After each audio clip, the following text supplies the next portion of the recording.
So আগের দিন আমরা কি পড়লাম? আগের দিন আমরা পড়লাম বাস। আশা করি তোরা ওই ভিডিওটা দেখছিস। ভিডিওটাতে কি বলবো, বাস সম্বন্ধে আমরা আলোচনা করলাম, বাসের স্ট্রাকচার মানে বাসের টাইপস, তারপরে আর বাস কি কি কাজে লাগে সেগুলো আমরা সবই আলোচনা করলাম। ঠিক আছে, তো আজকে আমরা যেটা পড়বো সেটা হচ্ছে আমরা কয়েকটা আর্কিটেকচার পড়বো। আর কি, আচ্ছা আমি একবারে যেটা পড়বো সেটাই লিখি। প্রথম আর্কিটেকচার যেটা হবে আমাদের সেটা হচ্ছে আমাদের হার্ভার্ড আর্কিটেকচার। হার্ভার্ড আর্কিটেকচার, এই হার্ভার্ড আর্কিটেকচার তোদের সিলেবাসে দেখবি তোরা লেখা নেই, ওখানে শুধু ভন নিউম্যান আর্কিটেকচার বলে একটা আর্কিটেকচার লেখা আছে। ঠিক আছে, কিন্তু তোদের ভন নিউম্যান আর্কিটেকচার বুঝতে গেলে আগে তোদের বুঝতে হবে হার্ভার্ড আর্কিটেকচার। ঠিক আছে, এটা সিলেবাসে লেখা নাই, কিন্তু অনেক সময় এই কোশ্চেনটা আসে যে হাওয়ার্ড ভার্সেস আমাদের ভন নিউম্যান আর্কিটেকচার। ঠিক আছে, ভন নিউম্যান আর্কিটেকচার তোদেরকে জানতে গেলে তোদেরকে এই আর্কিটেকচারটা জানতে হবে। কোনো জিনিস যদি আমরা নতুন করে শিখতে চাই তাহলে তার বেসিকটা জানা আমাদের খুবই দরকার। ঠিক আছে, যেরকমই ভন নিউম্যান আর্কিটেকচারের বেসিক হচ্ছে আমাদের হার্ভার্ড আর্কিটেকচার। ঠিক আছে, আচ্ছা, তো হার্ভার্ড আর্কিটেকচার কি বলছে? হার্ভার্ড আর্কিটেকচার বলছে আমাদের কম্পিউটারে ডেটা মানে নিশ্চয়ই তোরা বুঝিস। আমি আগের দিন তোদের বলছিলাম ডেটা ভার্সেস ইনফোর যে ডিফারেন্স সেটা আমাকে বলতে। তোরা আপাতত কেউ বলিসনি, আমি আশা করবো যারা ভিডিওটা পরবর্তীতে দেখবি তারা আমাকে রেসপন্স করবি। ঠিক আছে, আচ্ছা, ডেটা আর ইনস্ট্রাকশন মানে হার্ভার্ড আর্কিটেকচার আর ভন নিউম্যান আর্কিটেকচারের মেন বক্তব্য হচ্ছে ডেটা আর ইনস্ট্রাকশন নিয়ে। ঠিক আছে, ডেটা অ্যান্ড ইনস্ট্রাকশন। ডেটা মানে কি? ডেটা মানে তোরা বলতে পারিস কোনো তথ্য, যেমন আমরা বলি যে ভাই আমার কাছে এই সম্বন্ধে কোনো ডেটা নাই, মানে ডেটা মানে তোরা বলতে পারিস কোনো তথ্য। ডেটা আর ইনফোর মধ্যে কিন্তু একটা ছোট্ট ডিফারেন্স আছে, সেটা কিন্তু তোদের জানা উচিত, এবং সেটার জন্য আমি তোদেরকে বলছিলাম, তোরা কি করছিস সেটা আমি জানি না, তবে জানবি, এটা তোরা নিজের দায়িত্বে জানবি, জেনে আমাকে বলবি। ঠিক আছে, তো ডেটা, ঠিক আছে, আর আমাদের ইনস্ট্রাকশন। ডেটা মানে ধর তোরা বলতে পারিস কোনো এমপি3 ফাইল, কোনো MP4 ফাইল, এটা অ্যাকচুয়ালি MP4 ফাইল। ঠিক আছে, কোনো JPGA, এগুলো হচ্ছে এক একটা ডেটা। আর আমাদের ইনস্ট্রাকশন হচ্ছে তোরা বলতে পারিস প্রোগ্রাম। যেমন ধর আমরা অনেকেই এখন বিজনেসের কাজে বা যে কোনো কাজে আমরা দেখি পিপিটি বানাই, রাইট? পিপিটি মানে পাওয়ার পয়েন্ট প্রেজেন্টেশন। ঠিক আছে, এই যে পিপিটি, সাপোজ আমি আজকে একটা পিপিটি বানাচ্ছি, ধর আমার কলেজের প্রজেক্ট হচ্ছে, তোদের দেখবি 4th সেমে প্রজেক্ট থাকবে। ঠিক আছে, সাপোজ আমি মাইনর প্রজেক্ট বানাচ্ছি, মাইনর প্রজেক্টে আমাদের টিম আছে ধর 4 জনের টিম। এই 4 জনের সম্বন্ধে আমি একটা পিপিটি বানালাম, যে ভাই ফার্স্ট পেজে ধর আমি, সেকেন্ড পেজে আমার একজন বন্ধু, থার্ড পেজে আমার একজন বন্ধু, তো আমি এরকম পিপিটি বানালাম একটা। এই যে পিপিটি, এটা হচ্ছে আমাদের একটা ডেটা। ঠিক আছে, এই পিপিটি চালানোর জন্য আমরা কি ইউজ করি সাধারণত? Microsoft power point.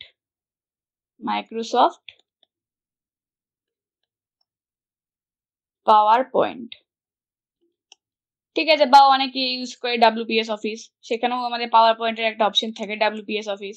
ঠিক আছে, এখন তো বিভিন্ন এই মাইক্রোসফটের ভার্সন চলে আসছে, মানে পাওয়ার পয়েন্টের ভার্সন চলে আসছে, লেটেস্ট মনে হয় 2019 বা সামথিং কিছু একটা হবে। তো যাই হোক, সেটা হচ্ছে আমাদের প্রোগ্রাম। ঠিক আছে, সেটা আমাদের বলতে পারিস হ্যাঁ প্রোগ্রাম। সেখানে কি করি আমরা? ডেটা স্টোর, মানে ডেটা নিয়ে আমরা কাজ করি, রাইট? ইনস্ট্রাকশনকে তোরা আবার বলতে পারিস, মানে ধর কোনো যেমন ধর আমি আজকে তোদেরকে ইনস্ট্রাক্ট করলাম যে ভাই তোরা কিন্তু এই ডেটা আর ইনফো সম্বন্ধে ডেটা আর ইনফো যে ডিফারেন্স সেটা আমাকে বলবি। এটা বলতে পারিস আমি তোদেরকে অর্ডার দিলাম বা ইনস্ট্রাকশন দিলাম যে ভাই তোরা কিন্তু সেমিস্টারের জন্য এটা জানবি। এটা হচ্ছে আমাদের বেসিক্যালি একটা ইনস্ট্রাকশন। ঠিক আছে, এই যে আমি ইনস্ট্রাকশন দিলাম তোদেরকে, তোরা এটাকে কোথায় স্টোর করলি? যদি ভিডিওটা দেখিস তাহলে তোরা বুঝবি যে এই যে ইনস্ট্রাকশনটা সেটা তোরা তোদের ব্রেনে স্টোর করলি। এটা সাপোজ তোদের ব্রেন, তোরা ব্রেনে স্টোর করলি, ঠিক আছে, আর ডেটা নিয়ে তোরা কাজ করলি, রাইট? তেমন ইনস্ট্রাকশনটা কোথায় তোদের স্টোর হচ্ছে? ব্রেনে। আর কাজ তোরা কিসের উপরে করলি? ডেটার উপরে। মানে এই ডেটা ভার্সেস ইনফো ডিফারেন্সের উপরে তোরা কাজ করলি। সাপোজ এটা হচ্ছে আমাদের ডেটা, রাইট? হার্ভার্ড আর্কিটেকচারে বলছে এই যে আমাদের এই যে আমাদের ডেটা অ্যান্ড ইনস্ট্রাকশন, এটা আমাদের আলাদা আলাদা মেমোরি লোকেশনে স্টোর হবে। ভালো করে শোন, হার্ভার্ড বলছে আলাদা আলাদা মেমোরি লোকেশনে আমাদের ডেটা আর ইনস্ট্রাকশন স্টোর হবে। ঠিক আছে, এবার তোরা বলবি মানেটা কি? মানেটা হচ্ছে আমাদের র্যামে আলাদা আলাদা করে সেপারেট র্যামে স্টোর হবে। তোরা সবাই জানিস যে আমরা যখন কোনো ফাইল এক্সিকিউট করি বা ধর কোনো কিছু এক্সিকিউশন করি, তখন সেটা আমাদের স্টোর হয় র্যামে স্টোর হয়। ইনিশিয়ালি কিন্তু সেটা তোরা রমেই রাখবি, মানে রমেই থাকে সেটা। ইনিশিয়ালি কিন্তু সব ইনস্ট্রাকশন আমাদের রমেই থাকে। তোরা ভাব না, আজকে তোরা, হ্যাঁ, রমেই থাকে। এবার সাপোজ তোরা আমাকে বললি যে দিদি, যদি র্যামেই যদি ইনস্ট্রাকশন আর ডেটা থাকে, তাহলে র্যাম তো ভোলাটাইল মেমোরি, তাহলে ও তো ইনস্ট্রাকশন ভুলে যাবে, তাই না? র্যামে যদি থাকে তো র্যাম তো, দেখ, র্যাম কখন মনে রাখতে পারবে? যখন পাওয়ার অন থাকবে, তখন কিন্তু র্যাম মনে রাখতে পারবে। যেই আমি পাওয়ার অফ করে দিচ্ছি তখন তো র্যাম ভুলে যাবে, তাই না? তার জন্য তো র্যাম আমাদের ভোলাটাইল মেমোরি, রাইট? এবার তোরা বিভিন্ন জায়গায় পড়বি যে মেমোরি আর ইনস্ট্রাকশন সেটা আমাদের র্যামে সেপারেটলি স্টোর করা হচ্ছে, কিন্তু কোথাও বা অনেক জায়গায় বলা থাকে না যে অ্যাকচুয়ালি র্যামে কখন স্টোর হয়? এক্সিকিউশনের সময়। ঠিক আছে, তোরা এরপরে যদি অন্য জায়গায় তোরা ধর দেখলি বা জানার জন্য কিছু পড়লি, তখন তোরা দেখবি যে ওখানে শুধু বলা থাকে যে মেমোরি লোকেশনে আমাদের দুটা আলাদা আলাদা মেমোরি লোকেশনে স্টোর হয়, কিন্তু কোথাও বলা থাকে না যে সেটা আমাদের ইনিশিয়ালি র্যামে থাকে, যখন এক্সিকিউশন হয় তখন সেটা র্যামে স্টোর হয়। ঠিক আছে, এটা কিন্তু সব জায়গায় বলা থাকে না, তোরা কিন্তু ভালো করে পয়েন্টটা মাথায় রাখবি। ঠিক আছে, আচ্ছা, এই যে ইনস্ট্রাকশন সেটা আমাদের রমে স্টোর থাকে, এটা হচ্ছে ইনস্ট্রাকশন। ঠিক আছে, আর যে ডেটাটা থাকে সেটা আমাদের থাকে সেকেন্ডারি মেমোরিতে, suppose SSD or HDD, right? Initially কিন্তু ডেটাটা এখানে স্টোর থাকে আর ইনস্ট্রাকশন স্টোর থাকে আমাদের রমে। যখন এক্সিকিউশন হবে তখন সেটা চলে আসবে আমাদের র্যামে, সেপারেট দুটো র্যামে চলে আসবে। এটা কোথাকার কখন হবে? হার্ভার্ড আর্কিটেকচারে হবে। তো হার্ভার্ড আর্কিটেকচার আমরা কি বুঝলাম? যে ইনস্ট্রাকশন অ্যান্ড ডেটা আমাদের আলাদা আলাদা মেমোরি লোকেশনে স্টোর হবে, ডিফারেন্ট মেমোরি লোকেশন। ঠিক আছে, এটা হচ্ছে হার্ভার্ড আর্কিটেকচারের মোদ্দা কথা, মানে মেইন কথা। এত কথা বলার একটাই কারণ, সেটা হচ্ছে আমাদের এটাই বলা যে ইনস্ট্রাকশন আর ডেটা আলাদা আলাদা মেমোরি লোকেশনে স্টোর হবে। ঠিক আছে, আলাদা আলাদা মেমোরি লোকেশনে স্টোর হবে। আচ্ছা, তো দিদি এটা নিশ্চয়ই কোনো স্ট্রাকচার বা কোনো ডায়াগ্রাম থাকবে? হ্যাঁ, অবশ্যই এটা একটা স্ট্রাকচার আর একটা মানে কি বলবো, ডায়াগ্রাম আছে, সেটা আমরা আঁকি। ঠিক আছে, এটা কিন্তু পরীক্ষায় খুব ইম্পর্টেন্ট। অনেক সময় কিন্তু পরীক্ষা ডাইরেক্ট দিয়ে দেয় যে হার্ভার্ড আর্কিটেকচার সম্বন্ধে লিখো এবং তার ডায়াগ্রাম আঁকো। শোন, আমি একটা কথা বলি, যেই জায়গায় তোদের মনে কর এগুলো সম্বন্ধে লিখতে বলবে, ধর এই আর্কিটেকচার, ওই আর্কিটেকচার, ওই মডেল, সেই মডেল, যদি সেই মডেলের কোনো ডেডিকেটেড স্ট্রাকচার থাকে, তাহলে যদি কোশ্চেনে মেনশন করা না থাকে যে স্ট্রাকচারটা দাও, তা না থাকলেও কিন্তু তোরা স্ট্রাকচারটা দিবি। ঠিক আছে, স্ট্রাকচার দিলে নাম্বারটা কিন্তু আসার চান্সটা অনেকটা বেড়ে যায়। তুই ডেফিনেশনে যাই লেখ, মুদ্রা কথাটা তোরা লিখবি, মেইন কথাটা তো তোরা লিখবি, তার সাথে সাথে তোরা যদি স্ট্রাকচারটাও ড্র করিস না, তাহলে দেখবি নাম্বারটা অনেকটা বেশি আসে। ঠিক আছে? এখন এরকম না যে ধর 5 নাম্বার আছে কোশ্চেনে, তুই স্ট্রাকচার দিলি তোকে 6 নাম্বার দিয়ে দিল, সেরকম ব্যাপার না, কিন্তু ফুল মার্কস আসার চান্সটা খুব বেড়ে যায়। ঠিক আছে? কেন? স্ট্রাকচার দেওয়ার জন্য। তো তোরা চেষ্টা করবি যে কোনো আর্কিটেকচার বা কোনো মডেল বা কোনো সিস্টেমের ডেফিনেশন বা দেওয়ার সময় স্ট্রাকচারটা দিবি। যদি মেনশন না করা থাকে তাও দিবি। 2-3 নাম্বারের জন্য দেওয়ার কোনো দরকার নেই, কিন্তু 4-5 নাম্বারের জন্য যদি থাকে তাহলে কিন্তু তোরা মাস্ট স্ট্রাকচারটা কিন্তু ড্র করবি। ঠিক আছে? হার্ভার্ড আর্কিটেকচার তোদের ধর খুব বেশি হলে 4 থেকে 5 নাম্বারে আসে। এটা সিলেবাসে ডাইরেক্ট লেখা নেই, কিন্তু পরীক্ষায় আসে। ঠিক আছে? 4 থেকে 5 নাম্বারের আসে। এবার এটার যে ডায়াগ্রাম সেটা দেখ। আচ্ছা, তাহলে তোরা বুঝলি যে হার্ভার্ড আর্কিটেকচারের মধ্যে কথাটা হচ্ছে আমাদের ডেটা আর ইনস্ট্রাকশন দুটা আলাদা আলাদা মেমোরি লোকেশনে স্টোর হবে। ঠিক আছে? তোরা বুঝলি ডেটা কি জিনিস, ইনস্ট্রাকশন কি জিনিস। ইনস্ট্রাকশনের অনেকগুলো পার্ট হয়, সেটা আমরা যখন থার্ড চ্যাপ্টারটা পড়বো মাইক্রোপ্রসেসর 8086, তখন আমরা দেখবো ইনস্ট্রাকশনের কি কি পার্ট হয়। ঠিক আছে? মানে কি কি টাইপস হয়। এইবার হ্যাঁ, আরেকটা কথা আমি বলি, এই যে তোরা দেখলি যে রমে স্টোর হচ্ছে, তারপরে যখন এক্সিকিউশন হচ্ছে তখন সেটা র্যামে চলে যাচ্ছে। ঠিক আছে? এটারও কিন্তু এক্সেপশন হয়। এমন কয়েকটা সিস্টেম হয় যেটা রমেই এক্সিকিউট হয়। ঠিক আছে? কিন্তু এখন তোরা জানবি যে ভাই রমে ইনিশিয়াল স্টোর থাকে, যখন এক্সিকিউশন হয় তখন সেটা র্যামে চলে যায়। ঠিক আছে? আচ্ছা, এটার আমরা স্ট্রাকচারটা দেখি। স্ট্রাকচারটা হ্যাঁ ট্রাই করি। আচ্ছা, এটা আমাদের একটা মেমোরি লোকেশন, রাইট? আরেকটা আমি এখানে নিয়ে নিচ্ছি।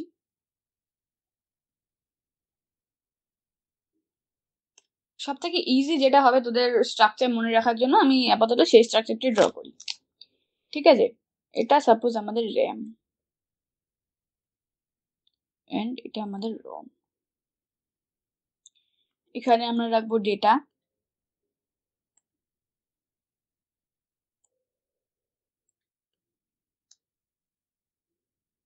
এখানে থাকবে আমাদের অ্যাকচুয়ালি ইনস্ট্রাকশন। ঠিক আছে? আচ্ছা, ডেটা আর ইনস্ট্রাকশনের উপরে কাজ করতে হবে আমাদের সিপিইউতে। তো আমাদের একটা ডেডিকেটেড সিপিইউ থাকবে, অবশ্যই সিপিইউ থাকবে। সিপিইউর মধ্যে আমি আগের দিন তোদেরকে বলছিলাম, যেদিন ফার্স্ট ক্লাস হয়েছিল আমাদের, তখন আমি বলছিলাম যে সিপিইউ আমাদের কটা ভাগ, এখন থেকে তোরা বলবি 3টা ভাগ। কি কি দেখি আমরা, কি কি নিশ্চয়ই তোদের মনে আছে যারা ভিডিওটা দেখছিস। ঠিক আছে?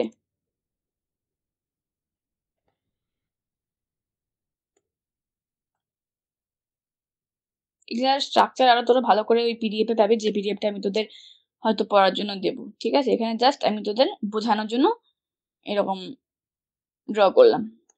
ঠিক আছে? আর এখানে আমাদের থাকবে পেরিফেরাল ডিভাইস। পেরিফেরাল ডিভাইস নিশ্চয়ই তোদের মনে আছে কোনটাকে বলে, আমি আজকে আর বলবো না পেরিফেরাল ডিভাইস কোনটাকে বলে। ঠিক আছে? বা পেরিফেরাল ডিভাইস কি, সেটা আমি তোদের আগে দুটো ভিডিওতে বলছি, যারা জানিস না তারা মাস্ট দেখে নিবি।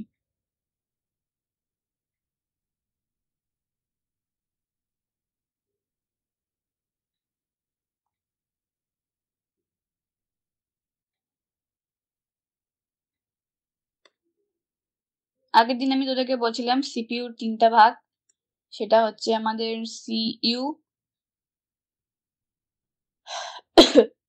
ইন্টারনাল মেমোরি বা রেজিস্টার বলতে পারিস, অনেক জায়গায় এটাকে রেজিস্টার লেখা থাকে।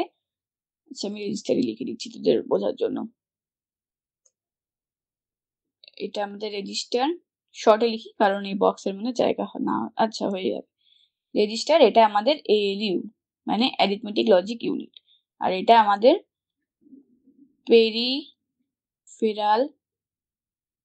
Peripheral devices. ঠিক আছে? এটা হচ্ছে আমাদের অ্যাকচুয়ালি হার্ভার্ড আর্কিটেকচারের স্ট্রাকচার।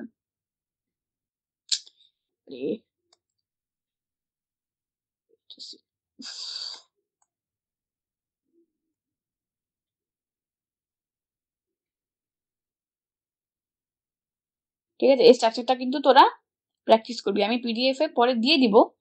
এই চ্যাপ্টারটা শেষ হলে তোদের আমি হয়তো পিডিএফ এ দিয়ে দিব, আর হয়তো 1টা বা 2টা ক্লাস আসছে তোদের এই চ্যাপ্টারটা শেষ হয়ে যাবে।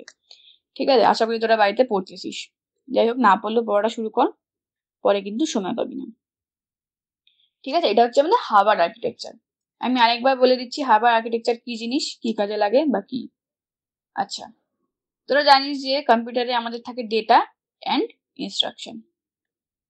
ইনস্ট্রাকশন মানে যে আমাদেরকে ইনস্ট্রাক্ট করে। এই যেমন আমরা ধর কি বলবো, এই যে আমি আজকে ল্যাপটপ খুলে বসে আছি, তোরা ধর ডেস্কটপ খুলে বসে আছিস, কেউ ফোন খুলে বসে আছিস। এই যে আমি যে ল্যাপটপটা আমার ফার্স্টে শাটডাউন ছিল, এই যে আমি ল্যাপটপটাকে অন করলাম, ল্যাপটপটাকে অন করলাম, তারপরে আমি সেখানে পাসওয়ার্ড দিলাম, রাইট?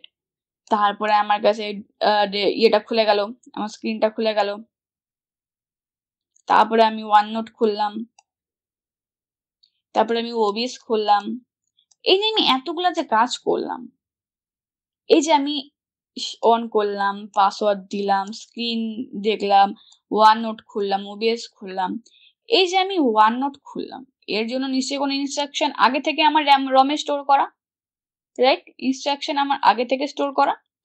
এবার কি ইনস্ট্রাকশন স্টোর করা সেটা তো আমি এখান থেকে দেখতে পাচ্ছি না, কিন্তু আমি রেজাল্ট কি দেখতে পাচ্ছি যে ভাই আমার ওয়ান নোটটা খুলে যাচ্ছে। আমি উইন্ডোজে ক্লিক করলে, এখানে আমি ওয়ান নোট টাইপ করলে, বা আমি ডাইরেক্ট যদি এখান থেকে ওয়ান নোট বের করি, বের করলে আমার এখানে ওয়ান নোটটা খুলে যাচ্ছে। ঠিক আছে, তার মানে আগে থেকে কোনো ইনস্ট্রাকশন দেওয়াই আছে যে ভাই এই করলে তোরা মানে ওয়ান নোটটা খুলে যাবে, রাইট? এটা হচ্ছে আমাদের ইনস্ট্রাকশন। এবার এই যে ইনস্ট্রাকশন আর ডেটা আমাদের আলাদা আলাদা মেমোরি লোকেশনে স্টোর হচ্ছে, ঠিক আছে? আলাদা আলাদা মেমোরি লোকেশনে স্টোর হচ্ছে। ইনিশিয়ালি সেটা রমে স্টোর হয়, যখন আমরা এক্সিকিউট করি তখন সেটা আমাদের চলে আসে র্যামে।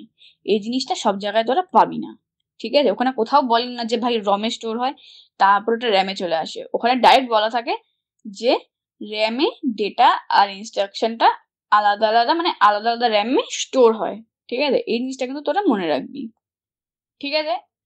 তো হার্ভার্ড আর্কিটেকচারের মধ্যে কথাই হচ্ছে যে র্যামে মানে সেপারেট দুটা মেমোরি লোকেশনে আমাদের ইনস্ট্রাকশন আর ডেটাটা স্টোর হবে, ঠিক আছে? এই যে তোরা এটার একটা স্ট্রাকচার দেখতে পাচ্ছিস। আচ্ছা, এই যে হার্ভার্ড আর্কিটেকচার, এটা কিন্তু তোদের ডাইরেক্ট পরীক্ষায় কোশ্চেন আসে, ঠিক আছে? তো কোশ্চেন তোদের কি আসে? আচ্ছা, কোশ্চেনটা আমি পরে আসি, আগে আমি এটা সম্বন্ধে একটু বলি। আচ্ছা, এবার এটা তোরা বলি হার্ভার্ড আর্কিটেকচার। এবার তোরা বলবি যে ভাই হার্ভার্ড আর্কিটেকচারে আমাদের অ্যাডভান্টেজেস কি? অ্যাডভান্টেজেস কি? দেখ, এটা আমাদের কি হয় বলতো, খুব ফাস্ট হয়, খুব ফাস্ট হয় এটা, কারণ এখানে আমাদের মাল্টি বাস ইউজ হয়। মাল্টি বাস, আগের দিন আমি তোদেরকে বলছিলাম মাল্টি বাস সিঙ্গেল বাস সম্বন্ধে, তোরা যারা ভিডিওটা দেখিস নি তারা ভিডিওটা দেখে নিবি। এটা অ্যাকচুয়ালি অ্যাডভান্টেজেস না, মানে ফাস্ট হয় কারণ মাল্টি বাস ইউজ করা হয়, ঠিক আছে? এখানে কি হয়, প্যারালালি এক্সিকিউশন হয়। স্পেলিংটা ভুলে গেল, অ্যাক্সিডেন্ট। Parallel execution. প্রত্যেকটা ধর যে কোনো অ্যাডভান্টেজেস বা ডিসঅ্যাডভান্টেজেস আছে, তোরা প্রত্যেকটাতে 3 থেকে 4টা পয়েন্ট লেখার চেষ্টা করবি, ঠিক আছে? তো কি হলো, প্যারালাল এক্সিকিউশন আমাদের ফাস্ট, হ্যাঁ প্যারালাল এক্সিকিউশন, আর এটা খুব ফাস্ট হয়। আচ্ছা, এটাতে কি হয়, ইনস্ট্রাকশন এন্ড ডেটা খুব তাড়াতাড়ি ফেচ করা যায়, ইজিলি ফেচ করা যায়, মানে ইজিলি বলবো না, খুব ফাস্ট ফেচ করা যায়। ফেচ করা মানে ডেটাটাকে কি বলবো, মানে মনে কর সাপোজ আমি এখানে তোকে দিলাম, ধর এখানে একটা আমার কোড লেখা আছে, কোড লেখা বা হ্যাঁ ধর কোড লেখা আছে। এইবার তুই ডেটাটাকে দেখলি, খুলে যেটা বুঝলি সেটাই হচ্ছে আমার ডেটা ফেচ করা, ঠিক আছে? মানে এটাকে কিন্তু ডিকোড করা না, ডিকোড করা আর ফেচ করা কিন্তু আলাদা জিনিস। ফেচ করা মানে সাপোজ তোকে আমি একটা গিফট পাঠালাম, এরকম ধর গিফট, এরকম একটা তোকে আমি গিফট পাঠালাম, তুই কি করলি, শুধু গিফটটাকে খুলে দেখলি, এই যে র্যাপারটা, এই র্যাপারটাকে জাস্ট তুই খুলে দেখলি, ভাই এরকম একটা বক্স আছে, ঠিক আছে? বা এরকম হয়ে যাবে, বক্সটা খুলে তুই দেখলি যে তার ভিতরে একটা ধর পেন আছে, কিন্তু পেনটা খুব ধর খুব কি বলবো, মানে খুব অদ্ভুত ধরনের পেন, খুব অদ্ভুত ধরনের পেন, সেটা গায়ে অনেক হিজিবিজি হিজিবিজি কি সব লেখা আছে। এইটুকু হচ্ছে আমাদের ফেচ করা। ডিকোড করা কি জিনিস?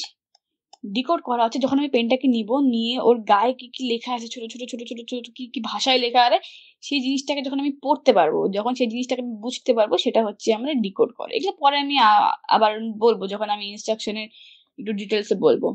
ঠিক আছে, এখন তোরা শুধু জান যে ফেচ করতে কাজে লাগে, মানে তাড়াতাড়ি ফেচ করে। ঠিক আছে, এটা হচ্ছে তোদের অ্যাডভান্টেজেস গেল। আরো যা যা আছে আমি অ্যাডভান্টেজেস ওই নোটসে দিয়ে দিব, তোরা ওখান থেকে পড়ে নিবি। বেকার আমি বলে এটা টাইম নষ্ট করবো না। ঠিক আছে, এরপরে আমাদের থাকবে, পাশে লিখি কারণ পরে আমরা ভন নিউম্যানটা পড়বো। আচ্ছা, এখানে লিখি ডিস অ্যাডভান্টেজেস। আচ্ছা, এই যে আমি একটা বলি অ্যাডভান্টেজেস, যেখানে এটা কিন্তু এমবেডেড সিস্টেমের জন্য খুব কাজে লাগে। Embedded system, embedded system. ঠিক আছে, আচ্ছা আমি ডিসঅ্যাডভান্টেজেসটা বলে দিই। ডিসঅ্যাডভান্টেজেস দেখ, প্রত্যেকটা জিনিসেরই একটা খারাপ দিক থাকে, একটা ভালো দিক থাকে, রাইট? আচ্ছা, ডিসঅ্যাডভান্টেজেসে কি হতে পারে? খুব কস্ট হতে পারে, যেহেতু অনেকগুলো ভাই একসাথে হচ্ছে, মানে প্যারালাল এক্সিকিউশন হচ্ছে, সেটার জন্য একটা কস্ট হতে পারে। বা টাকা পয়সার দিক থেকেও দেখতে গেলে একটা হাইলি কস্ট হয়, হাই কস্ট হয়। ঠিক আছে, আর বলতে পারিস লার্জ হয়। ব্যাস এইটুকুই, ব্যাস। এর থেকে তোরা আর আমি যেটা ধর নোটসে দিব, সেখান থেকে তোরা আরো ডেডিকেটেডলি এটাকে পড়তে পারবি। ঠিক আছে, এই অ্যাডভান্টেজ ডিসঅ্যাডভান্টেজ এগুলা থিওরি পার্ট, এগুলা বেকার বলে আমি টাইম নষ্ট করবো না। তোরা যদি হার্ভার্ড আর্কিটেকচারটা বুঝতে পারিস, তাহলে তোরা নিজেরাই অ্যাডভান্টেজেস ডিসঅ্যাডভান্টেজেসটা লিখতে পারবি। ঠিক আছে, আমি আরেকবার বলবো, যদি বুঝতে না পারিস তাহলে হার্ভার্ড আর্কিটেকচারটা ভিডিওটা আরেকবার দেখবি, দেখলে তোরা বুঝতে পারবি। ঠিক আছে, খুব সোজা জিনিস। মোদ্দা কথা হচ্ছে ডেটা আর ইনস্ট্রাকশন আলাদা আলাদা জায়গায় স্টোর হবে। সেটা ইনিশিয়ালি রমে স্টোর হয়, তারপর যখন এক্সিকিউশন হয় সেটা আমাদের র্যামে চলে যাবে। ঠিক আছে, ব্যাস এইটুকুই হচ্ছে আমাদের হার্ভার্ড আর্কিটেকচার। আচ্ছা, ভন নিউম্যান আর্কিটেকচারটা আমি তাহলে একটা কাজ করি, নেক্সট ভিডিওতে বলি, যেহেতু 20 মিনিট বা আধা ঘন্টার কাছাকাছি চলে আসছে। আমি একটা কাজ করি, ভন নিউম্যান আর্কিটেকচারটা আমি নেক্সট ভিডিওতে তোদের বলবো, নেক্সট। ঠিক আছে, তো হার্ভার্ড আর্কিটেকচারটা পড় ভালো করে। এই আর্কিটেকচারটা পড়া হয়ে গেলে আমি তোদের ভন নিউম্যান আর্কিটেকচারটা বলবো। ভন নিউম্যান আর্কিটেকচার কিন্তু খুব ইম্পর্টেন্ট। ঠিক আছে, খুবই ইম্পর্টেন্ট, আমি বলবো খুবই ইম্পর্টেন্ট। এটা কিন্তু প্রায় পরীক্ষায় আসে, মানে প্রত্যেক বছর পরীক্ষায় আসে। আমাদের গতবারও আসছিল, তার আগেরবারও আসছিল, প্রত্যেক বছর ভন নিউম্যান থেকে কোশ্চেন আসে। ঠিক আছে, তো এই টপিকটা যদি তোরা পড়িস তাহলে তোদের 5 থেকে 6 নাম্বার ইজিলি চলে আসবে। এখন তোরা দিদি 5 থেকে 6 নাম্বার, আরে না ভাই, 5 থেকে 6 নাম্বার তো তুই একটা কোশ্চেন থেকে পাচ্ছিস, এরপরে তো আরো কোশ্চেন আছে যেগুলো আমরা পড়বো। ঠিক আছে, তো আপাতত তোরা এই হার্ভার্ড আর্কিটেকচারটা পড়, তারপরে নেক্সট ভিডিওতে আমি তোদের ভন নিউম্যান আর্কিটেকচারটা বলে দেবো। ঠিক আছে, ভালো করে কিন্তু ভিডিওটা শুনবি, প্রত্যেকটা জায়গা ভালো করে অ্যানালাইজ করবি, যেখানে বুঝতে পারবি না আমাকে বলবি, আমি তোদেরকে বলে দেবো। ঠিক আছে, তো তাহলে আজকে আমার হার্ভার্ড আর্কিটেকচারটা এখানেই থাক, আমি নেক্সট তোদের ভন নিউম্যান আর্কিটেকচারটা বলে দেবো। ঠিক আছে।